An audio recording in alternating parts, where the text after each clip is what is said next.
핵심은 혼인잔치와 그 결과, 이런 말씀입니다.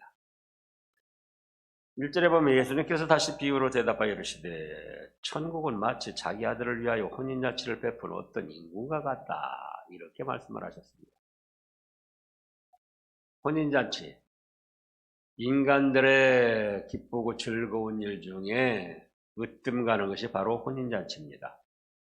뭐 돌잔치도 있고, 뭐 생일잔치도 있고, 뭐 회가변도 있고, 별별 잔치들이 다 많이 있는데요. 집들이 잔치도 있고. 그런데 혼인잔치가 인간들의 삶에서는 제일 즐겁고 기쁜 잔치예요. 그래서 천국이 얼마나 기쁘고 즐거운 세계인가를 사람들이 이해할 수 있도록 예수님께서 혼인잔치라고 비유를 하신 겁니다. 여기 혼인잔치 천국은 그랬는데 바로 이 천국은 교회 천국을 통한 하늘 천국을 말씀한 겁니다. 천국이라고 할 때 성경에서 4가지 천국이 있다고 그랬죠. 심령천국, 교회천국, 천년왕국 천국, 하늘천국. 그런데 여기 지금 천국은 2가지 뜻을 포함하고 있어요. 교회 천국을 통한 하늘천국을 말씀하셨습니다. 그래서 교회 천국을 통한 하늘천국이 얼마나 즐겁고 기쁘고 좋은 세계인지 혼인잔치라고 하시고, 그 혼인잔치도 일반 사람의 혼인잔치가 아니고 뭐라고 그랬습니까? 임금, 어떤 임금 왕래 집의 혼인잔치라 그거예요. 왕래 집의 혼인잔치. 그래가지고 이제 사람들을 초청을 합니다. 사람들을 초청을 하는데 3절에 보니까 그 종들을 보내서 그 청한 사람들 혼인잔치에 오라고 막 초청을 하는 거예요. 그런데 이 사람들이 싫어해요. 무슨 도지사, 자치단체장, 어떤 무슨 국회의원, 예? 또 돈 많은 사장, 그 정도 혼인잔치가 아니고 한 나라의 왕인 임금집의 혼인잔치에서 초청을 하는데 싫어해요. 그러니까 4절에서 다시 또 여러 종들을 보냅니다. 임금이 왕이니까 종들이 많이 있을 거 아니에요. 그래서 종들을 많이 보냈어요. 그랬더니 사람들이 뭐라고 합니까? 4절에서 아이쿠 참 가고는 싶은데 나는 소와, 이제 5절에요. 밭을 사고 또 사업을 해야 되기 때문에 갈 수가 없습니다. 누가복음 14장에는 또 한 사람은 난 장가 들었습니다. 그래서 못 가겠습니다. 그러면서 다 다른 길로 가는 거예요. 그리고는 그 남은 사람들은 뭐라고 합니까? 임금이 자기 혼인잔치에 청하라고 한 그 종들, 자기들을 임금님 혼인잔치에 초청해 가고자 하는 그 종들을 잡아서는 6절에서 모욕하고 죽입니다. 근데 이것은 무엇을 뜻한다고 그랬죠? 교회 천국을 통한 하늘 천국을 뜻한다. 그러면은 여기 임금님은 누굽니까? 하나님이시고, 4절에 보면은 내가 오찬을 준비하되 나의 새와 살진 짐승을 잡고 모든 것을 갖추었으니 혼인잔치에 오소서. 모든 것을 다 갖췄어요. 보통 사람 집에서도 막 빚이라도 얻어가지고 혼인잔치를 하고 그러는데 한 나라의 왕의 혼인잔치인데 무엇이 부족한 것이 있었겠습니까? 그래서 모든 걸 다 갖췄어요. 그러면 하나님 아버지의 집에 그 나라의 혼인잔치이기 때문에 여기 모든 걸 다 갖췄다는 것은 어떤 사람이 있는지 모든 죄를 다 사함받고 새로운 복된 길을 걸어갈 수 있는 대속의 은혜를 다 갖추었고 또 죄악과 마귀와 세상의 여러 가지를 다 이겨낼 수 있는 부활의 능력을 다 갖추었고 또 이 세상에뿐만 아니라 하늘 천국에 올라가서 영원토록 축복을 누릴 수 있는 그 모든 것을 다 갖춰놨어요. 누가요? 하나님 아버지께서 예수님을 통하여 다 갖추셨어요. 어떤 사람이든지 어떤 죄든지 다 사함받고 하나님의 자녀가 될 수 있게도 하셨고 또 죄악과 마귀와 사람이 제일 무서워하고 두려워하는 죽음까지도 이겨내는 부활의 능력을 대속의 은혜를 통해서 다 갖추어 놓으셨고 뿐만 아니라 이 세상에서 뿐만 아니라 또 하늘 천국에 올라가서 영원토록 찬란한 영광과 상급을 받으며 축복을 누릴 수 있는 그런 모든 것을 다 갖춰 놓고 부르시는 거예요. 혼자체 오소서 오소서.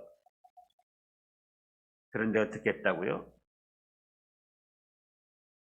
5절에서 돌아보지도 않고 들으려고도 않고 돌아보지도 않고 한 사람은 자기 밭으로 한 사람은 자기 사바라 가고 자 누가복음 14장을 보겠습니다. 거기는 또 아까 말씀한 대로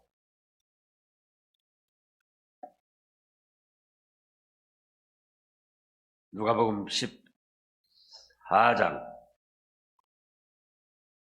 18절부터 읽어보세요. 다 일치하게 사양하여 한 사람은 이르되 나를 밭을 샀음에 아무래도 나아가 보아야 하겠으니 청하건대 나를 양해하도록 하라 하고 또 한 사람은 이르되 나는 소 5개를 샀음에 시험하러 가니 청컨대 나를 양해하도록 하라 하고 또 한 사람은 이르되 나는 장가 들었으니 그러므로 가지 못하겠노라 하는지라 총이 혼인잔치 청함을 받았는데 안 오는데 다 이유가 있어요. 한 사람은 어째요? 밭을 샀으니 양해해라. 난 밭 관리하고 농사 지어서 그걸 잘해야 된다. 또 한 사람은요. 난 사업을 새로 시작했는데 사업이 잘 돼야 된다. 또 한 사람은요. 장가 갔는데 이 다 사실은 우리 인생살이에 필요한 겁니다. 그런데 지금 자기들을 초청하는 상대는 누굽니까? 왕이에요, 왕. 모든 걸 다 갖추어 놓고 초청하는 하나님 아버지시라 이 말씀입니다. 그러면 이 사람들은 얼핏 생각하면 인간적으로 지극히 자기들이 할 일을 한 것 같지만은 아주 어리석고 멸망받을 짓을 하고 결국은 멸망을 당했어요. 왜 이렇게 됐는가? 자, 첫째로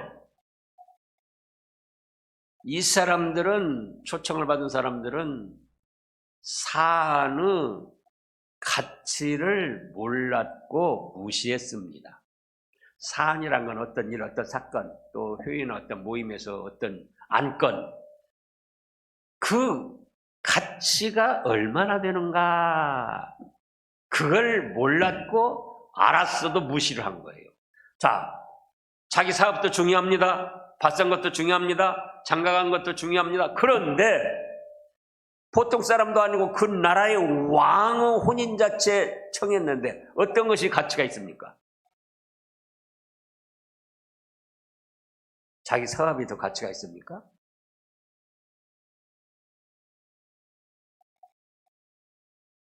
자기 장가간 것이 가치가 있습니까? 자기 밭산 것이 가치가 있습니까? 그것도 개인적으로 가치가 있죠. 그러나 한 나라의 왕은 뭡니까? 자기의 잘되고 못되고를 주장할 수 있는 사람이에요. 다시 말하면 하나님 아버지는 우리의 생사 화복을 주장하시는 왕이셔요. 근데 우리가 말은 그렇게 해요. 생사 화복을 주장하시는 하나님 아버지. 그 왕이 모든 걸 다 갖추고 그 하나님이 모든 걸 다 갖추고 우리 인생들을 초청하시는데 사업이 중요하냐 그거예요. 아무리 자기가 사업을 힘쓰고 노력해도 왕이 틀어버리면 안 돼요. 밭산 것 아무리 중요하고 좋아도 그 왕이 틀어버리면 안 된다고요. 좋은 종자를 공급하지 못하게 하든지 그 밭에는 물을 대지 못하게 한다든지 물건 또 곡식을 많이 거뒀어도 팔아먹지 못하게 그렇게 한다든지 장가를 갔어도 장가가 중요하죠. 하나님이 주신 축복 중에 하나이지 않습니까? 그런데 하나님이 그 사람의 직장이나 어떤 길을 도와주지 않으면은 왕이 그걸 틀어버리면은 장가간 것도 헛거라고요. 그러니까 자기 사업도 중요하고 밭산 것도 중요하고 장가간 것도 중요하지만 왕의 혼인잔치에 초청했을 때 그 어떤 것이 가치가 있느냐 그거예요. 근데 그걸 사람들이 모르는 거예요. 오늘날도 마찬가지입니다. 하나님은 어떤 하나님이라고요? 나의 생사화복을 주장하시는 하나님이다. 그렇다고 할 때 직장에 다니고 사업에 다니고 자기 어떤 여러 가지 할 일이 있는데 하나님 앞에 나와서 하나님을 섬기며 예배드리는 것이 더 중요한가? 사업을 하는 것이 중요한가? 가정에서 부부간에 부모 자녀간에 우선 지내는 것이 중요한가? 또 두 번째로는 사안의 우선순위를 몰랐고 무시했습니다.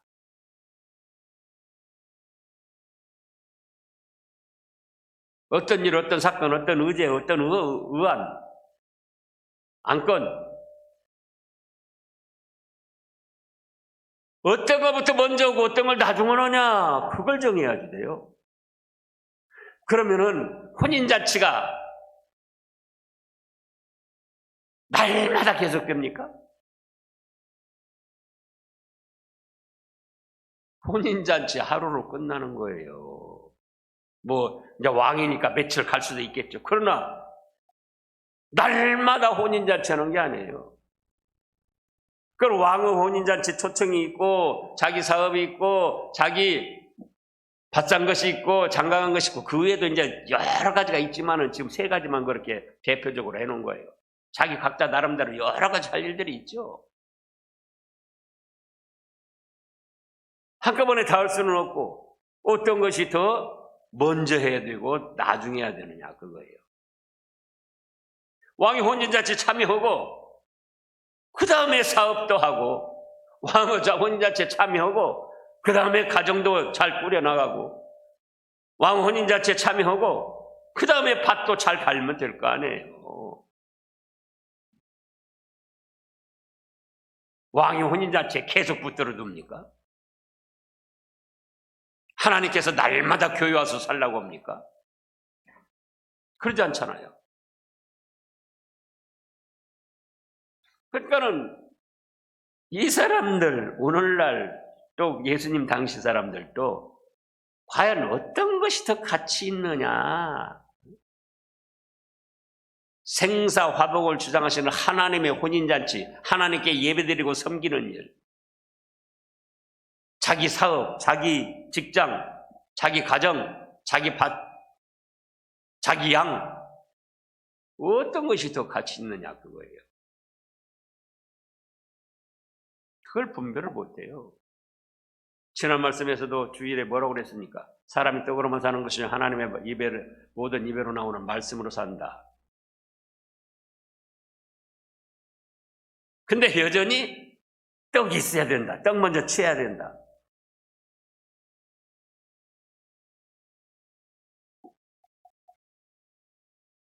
여기서 생각해 보라고요. 어떤 것이 더 가치 있느냐. 그러면 두 번째로는 그럼 어떤 것을 먼저 해야 되겠느냐 그거예요.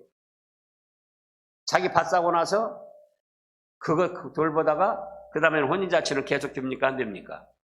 안 돼요.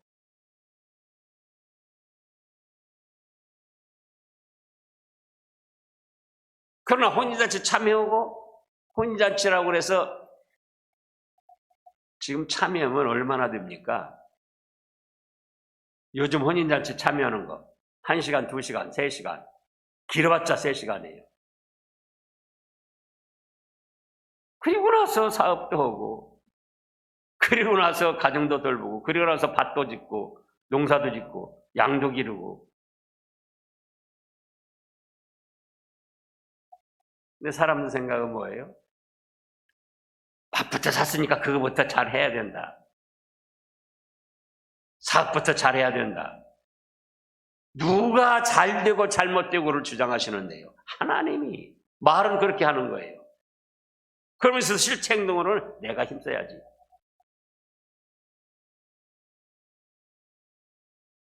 떡부터 잡아야지. 세 번째는요. 사안의 결과를 몰랐고 무시했습니다. 과연 왕후 혼인잔치에 참여한 그 결과는 무엇이 될 것인가?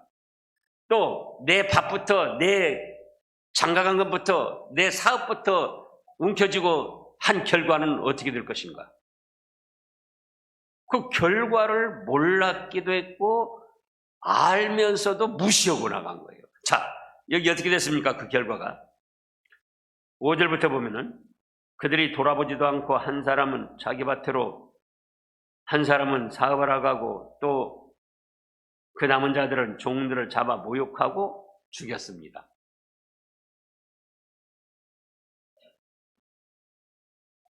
왕의 혼인잔치를 거절하고 자기들의 사업, 자기 밭, 종들을 잡아 모욕하고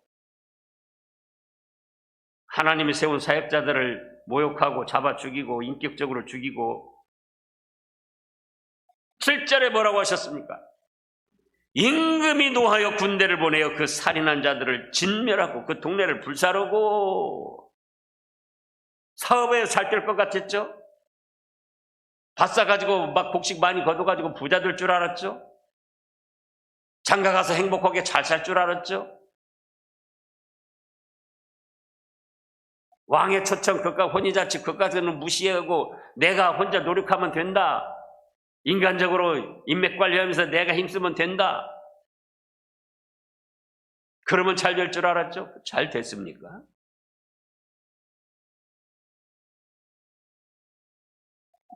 그래서 역사적으로는 주 70년경에 로마 티토 대군이 와가지고 이스라엘을 멸망시켰잖아요. 예루살렘을 점령하고. 오늘도 마찬가지다 그 말씀이에요. 근시안적으로 현재 눈앞에 있는 것만 바라볼 것이 아니라 10년 후, 20년 후, 50년 후 내가 세상 떠난 후 거기까지도 내다볼 수 있어야지 믿음의 사람들이. 그러잖아요. 결과가 어떻게 될 것인가? 내가 밥부터 사가지고 그거 막 곡식 심고 그거부터 하고 그 다음에 시간 나면 하나님 섬기든지 말든지 또 사업, 직장 사업부터 크게 번성해 놓고 그 다음에 섬기면 되지.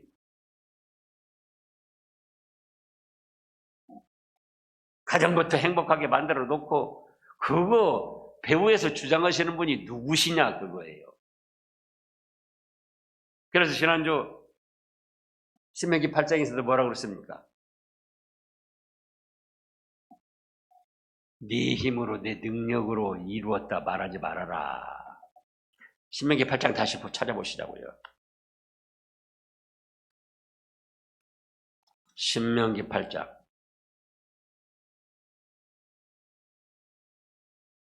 17절부터요. 신명기 8장 17절 그러나 네가 마음에 이르기를 내 능력과 내 손의 힘으로 내가 이 재물을 얻었다 말할 것이니라. 네 하나님 여호와를 기억하라. 그가 너한테 재물을 얻을 능력을 주셨음이라. 이같이 하시면 내 조상들에게 맹세하신 언약을 오늘같이 이루리 하심이니라. 자 보세요. 11절부터 보면 내가 오늘 네게 명하는 여호와의 명령 법도와 규례를 지키지 아니하고 네 하나님 여호와를 잊어버리지 않도록 삼갈지어다. 네가 먹어서 배부르고 아름다운 집에 짓고 거주하게 되면 또 네 소와 양이 번성하여 내 은금이 증식되면 네 소유가 다 풍부하게 될 때 네 마음이 교만하여 네 하나님 여호와를 잊어버릴까 염려하라. 그래가지고는 내 힘과 내 능력, 내 지혜로 내 인맥 관리로 내가 이만큼 됐다. 그렇게 할 수 있는 건강, 지혜, 시간, 환경 그건 누가 주셨는데요?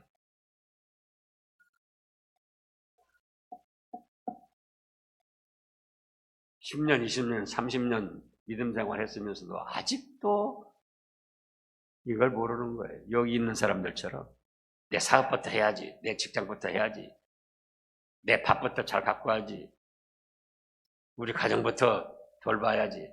누가 가정 돌보지 못하게 하나요? 누가 밭 가꾸지 못하게 하나요? 하나님이 또 뭐라고 말씀하셨습니까? 일하기 싫어하거든 먹기도 말라.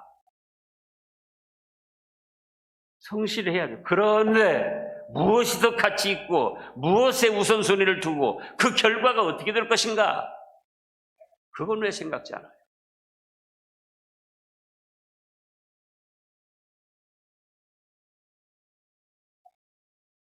그래서 이 사람들은 사언의 결과를 몰랐고 알았어도 무시하는 거예요. 자, 우리는 어떤가? 말씀.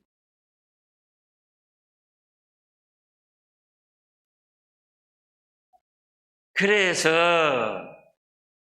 지금 마태복음 22장 7절을 보면 임금이 노하여 군대를 보내어 그 살인하는 자들을 진멸하고 그 동네를 불살하고 이에 종들에게 이르되 혼인잔치는 준비되었으나 청한 사람들은 합당하지 아니하니 네 거리 길에 가서 사람을 만나는 대로 혼인잔치에 청하여 오라 한데 종들이 길에 나가 악한 자나 선한 자나 만나는 대로 모두 데려왔습니다.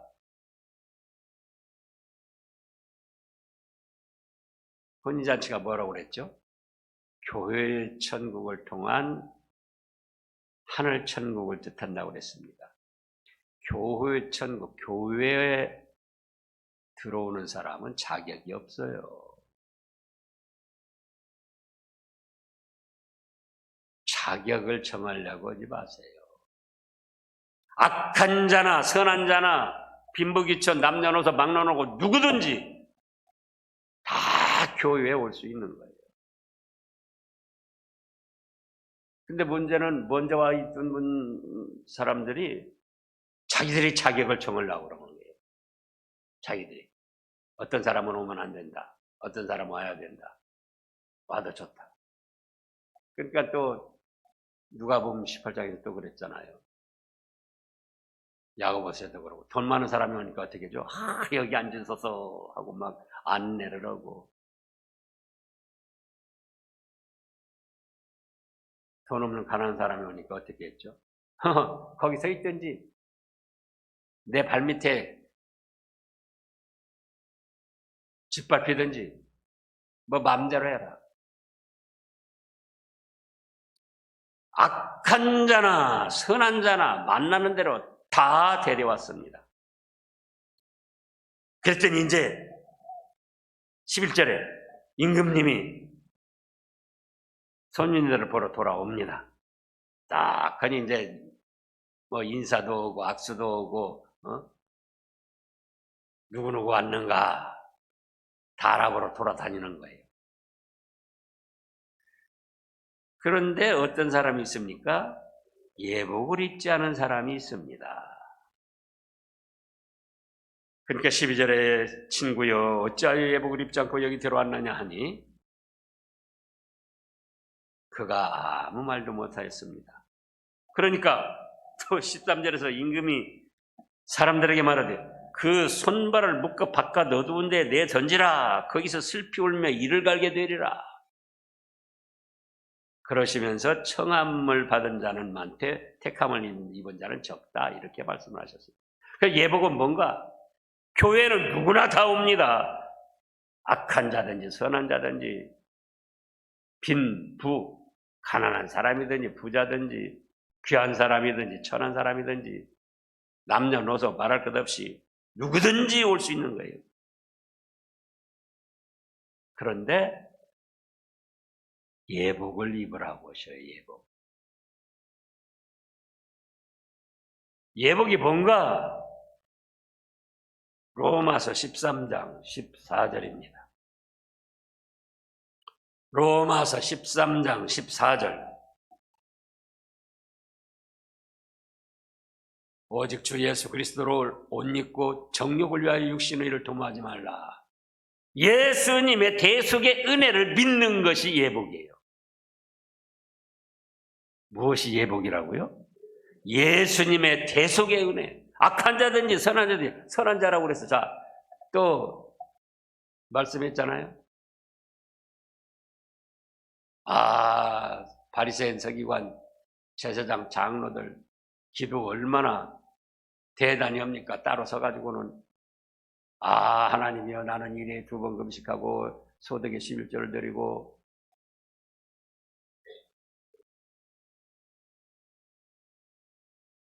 토색하는 불의여지를 하지 않고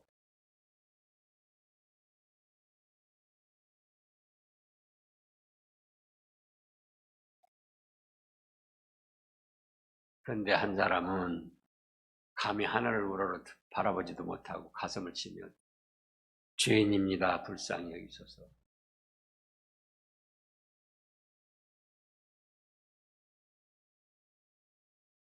그랬더니 누가 더 의롭다 하시면 얻고 내려갔다고 그랬죠. 죄인. 자기 잘한 거 하나도 없었겠어요. 그러나 양심적으로 생각해 보면은 하나님 앞에 자랑할 것이 못 된다 그거예요. 잘한 일도 있지만.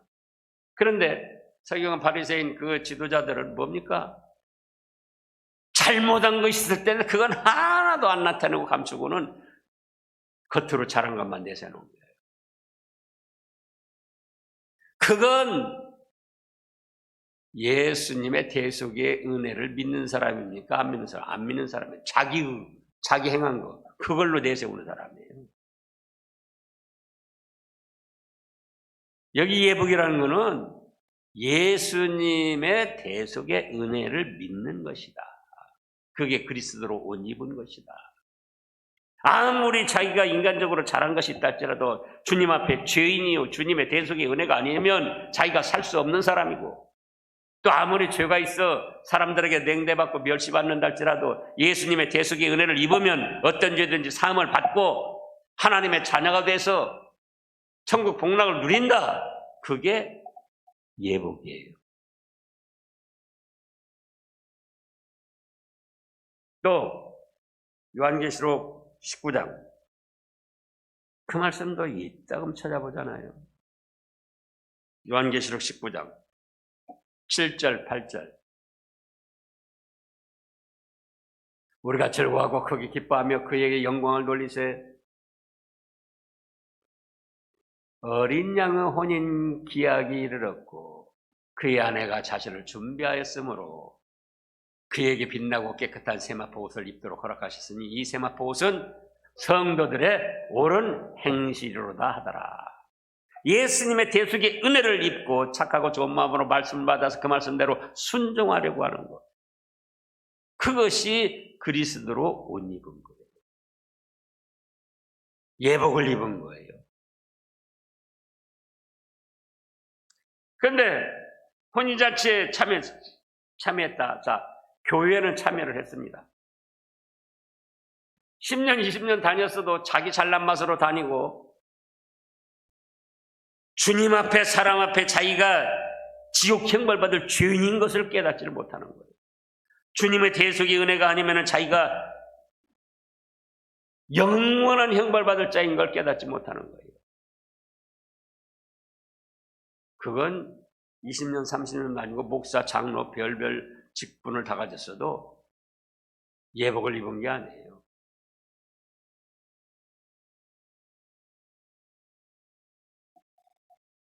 그러니까 임금님, 하나님 아버지께서 뭐라고 하시느냐 그거예요. 13절에서 그 손발을 묶어 바깥 어두운 데 대어 던지라. 거기서 슬피 울며 이를 갈게 되리라. 이미 초청을 거절한 사람들, 밭 샀다, 장가 갔다, 사업했다, 그 사람들 육신적으로도 멸망당하고 영적으로 홀로 타오르는 지옥 불바다에 떨어질 뿐만 아니라 13절에서도 예복을 입지 않은 사람은 교회를 20년, 30년, 50년 그러니까 그동안 교회 다닌 내력도 있고 그래서 직분이 뭐 권사, 장로 또 목사도 되기도 하고 그랬다 할지라도 그들은 지옥 멸망을 당하는 거예요.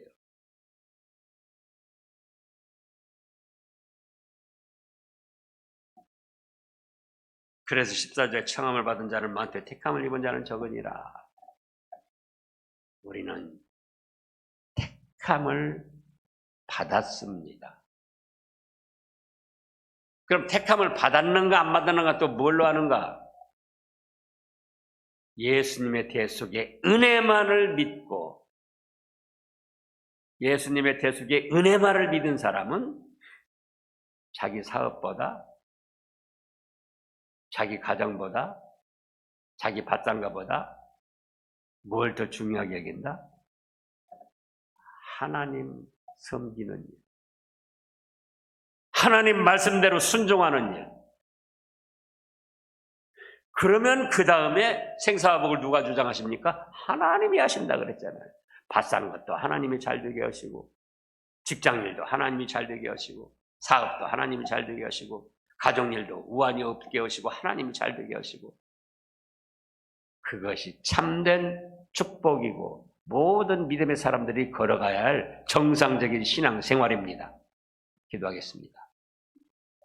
하나님 아버지, 저희는 세상 수많은 일들 가운데 어떤 것이 가치 있는가 깨닫고 우선순위를 바로 정해서 그 결과의 엄청난 축복을 받는 예복을 입은 성도들이 되게 하여 주시옵소서.